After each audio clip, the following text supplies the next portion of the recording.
Hi, welcome back. I'm Mike Miller and I'm joined of course by Mike Wang, Senior Dev for 2K. Can you, for the people watching, just tell us a bit about what your role entails? Yep, I am the gameplay director for NBA 2K. So we're in charge of basically all the on-court gameplay. Okay. And some other stuff too, like basically gameplay within the game. So okay, that's us. So you wrote the huge blog piece recently about all the different improvements, we'll call them, like just where it's moved on from the last iteration of the game. Mm-hmm. What's your favourite one? Ooh, it's hard. It's hard for me to choose. It's like choosing my favorite baby. I gravitate toward dribbling. Okay. That's something I personally get my hands into a lot more. But the motion engine upgrade is a big one I talked about, and that's basically us taking what we started 2 years ago and bringing it to a lot closer to where I think we want it to be. And that's just having more realistic movement, foot planting, momentum, having the differentiation of players be more accurate to real life. You know, the stops and goes, the hesitations, and just the change of speed that the NBA really has. Yeah. So that's a big part of where we went with it. So one of the things that I noticed is that every year we pick up the game and every year we go, wow, it feels so different. It feels closer, more real, better, closer to the real thing. Yeah.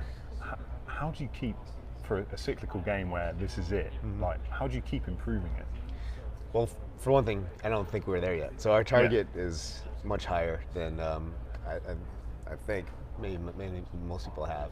And so we're I think we're our biggest critics, and we're always kind of aiming for the sky, and we're always moving closer. And I think it's one of those things where, because we see the game every day, and we see these kind of small improvements from day to day, maybe it looks like a bigger jump to the consumer because they see, NBA 2K19 and now NBA 2K20, and so it's a huge jump. But for us, it's just like baby steps toward a larger goal, and so we're just always striving for that. So what is the larger goal? For me, even when I came in the industry, then this is like 12 or 13 years ago, I actually longer now, like 15 years ago, the goal was to be able to play a game and have it be completely indiscernible whether that was a real game on TV or a video game. And so we're moving closer and closer in that direction, but we still have a ways to go. Well, it's definitely leapt that way. I was talking with someone earlier who had the same, not the same problem, where there were other halves that just sort of peeking over the shoulders going, oh, what game are you watching? And you're like, no, not watching, playing. Yeah. And so you're there. Obviously it goes with how the tech develops and things like that. Sure. You mentioned dribbling earlier. How, motion capture, things like that, is how big a role does that play in getting this sort of realistic dribble? It's huge. It's kind of, we look at it as like the first step toward more realism, because if you don't capture the athletes as accurately or as realistically as possible and get like the full energy and the exertion and we call it game speed, do everything game speed. If it's not there, then it all comes through kind of lackluster in the game. So for us, that's paramount, that we get the best athletes we can in the studio, and we get them in that mindset of playing real basketball and playing as hard as they can every minute. So are they fun? I don't know what the word would be, but like the way that you have those sessions, obviously with the motion capture, are they fun to be part of? Getting the NBA players getting involved. We see I think we saw the dunk highlight reel of the motion captures early in the summer, and it looked ridiculous. How much fun are they? Probably some of the most fun days of the year. Yeah, so we go into motion capture probably every month for sure. Okay. Usually 2-3 days a month, maybe 4 days a month. Depends on schedule. But my favorites are absolutely capturing like NBA athletes, and they usually, since they're in the season, usually we gotta wait till like toward the end of our dev cycle when season's over and they're done with the playoffs, so we can bring them in. But other than that, we have like stellar like athletes who've played overseas or ex-college players who fill the gap for us too.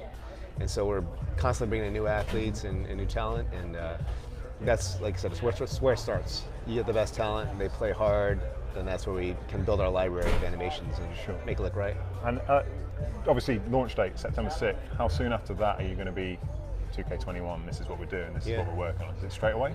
It's actually probably before. So we actually start talking about it in August sometimes. Okay.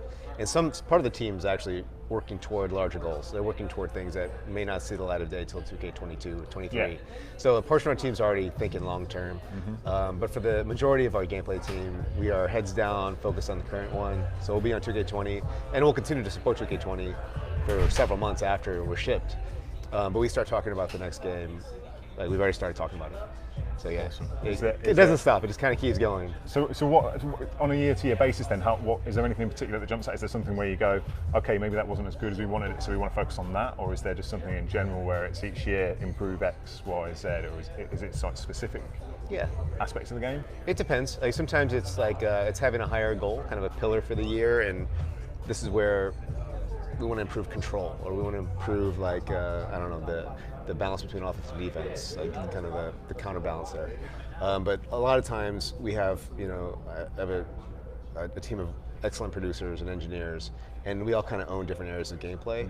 And so I think in our own little mini bubbles, we're always constantly trying to move forward. How do we push that forward? How do we move it forward?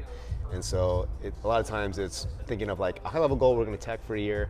A lot of times it's like we're just going to keep improving, and then we'll get to the point where, okay, this is the game, we have to kind of lock it down, we'll kind of stamp it and say this is where we're at for 2K20, for example, and then the improvements that we want to continue to push forward might be next year. Sure. So that's how gameplay is. And we kind of evolve that way. We're just kind of just always pushing toward better gameplay. And there are some things that are like, here's a thing, and we want to get this done for the year, and so it's more of a more packaged deal. So Eric was saying that some of the days are quite long, sort of 18-hour days to get over the line. Yeah.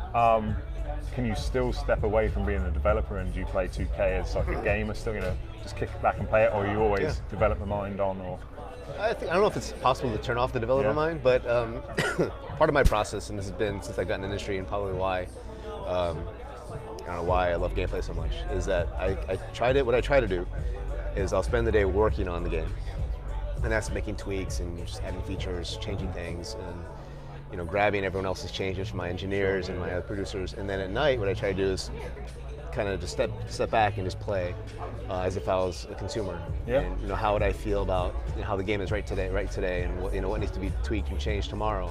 And so for me, that's the process. So it's I play and I still have fun. I don't feel like it's work. I don't really clock the hours and be like, no. I'm playing the game now. I'm gonna put on my time card.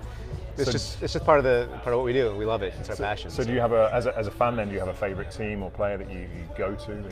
Chicago Bulls.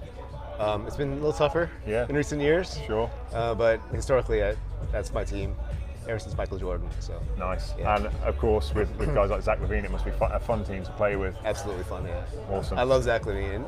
We have a good young core.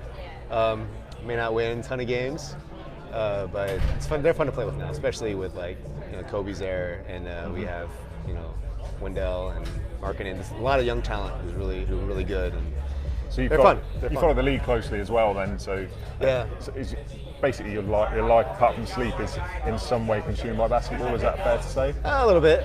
Trying to let it consume me. The word sounds so bad, but we're all huge fans of the sport. Yeah. And so for us, we had to be. And so for us, if we're not, I don't play as much anymore. I probably play a little, but if we're not playing and we're not working on NBA, then we're watching it. So perfect. This is what we do. Yeah. Amazing. Well, congratulations on the new game. I've just had a hands-on. It's brilliant. I loved it. Can't wait to play the full game. Thank you very much. Appreciate it. Thank you so much.